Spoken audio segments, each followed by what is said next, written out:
তো বন্ধুরা, আজকে সকালে গোপাল দর্শন করতে করতে ট্রেন ধরে চলে গেছিলাম বড়বাজারে সেই ফেমাস লালি ছাঙ্গানি ক্লাব কচুরির দোকানে।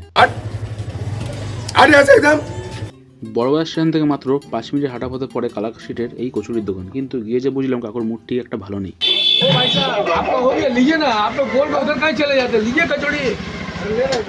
কিছুক্ষণ অপেক্ষা করার পরই কাকুর এক কর্মচারী নিয়ে এলো সেই মারোয়ারি স্টাইল মশলাদার আলুর তরকারি। এরপর কাকু তরকারির ওপর দিয়ে ধনেপাতা ছড়িয়ে দিল। তো আর দেরি না করে নিয়ে নিলাম 2 পিস ক্লাব কচুরি, যার দাম নিয়েছিল 24 টাকা, আর একটা দেশি ঘিয়ে ভাজা জিলেপি যার দাম নিয়েছিল মাত্র 12 টাকা। No comments. সকালবেলা এরকম গরম গরম খাস্তা কচুরির সাথে ঝুরি ভাজা আর মশলাদার আলুর তরকারি পেলে কিন্তু মন যে কারণ লোকের এমনি ভালো হয়ে যাবে। দেখো, লোকে যে যাই বলুক না কেন, কাকুর ক্রেজ আর কাকুর ব্যবহার কিন্তু অতটাও খারাপ না। ये मेरा सौभाग्य है कि आप मेरे दुकान में आए सर, सौभाग्य मेरा है। ईश्वर आप पे कृपा बनाए बस बस बस बस बस।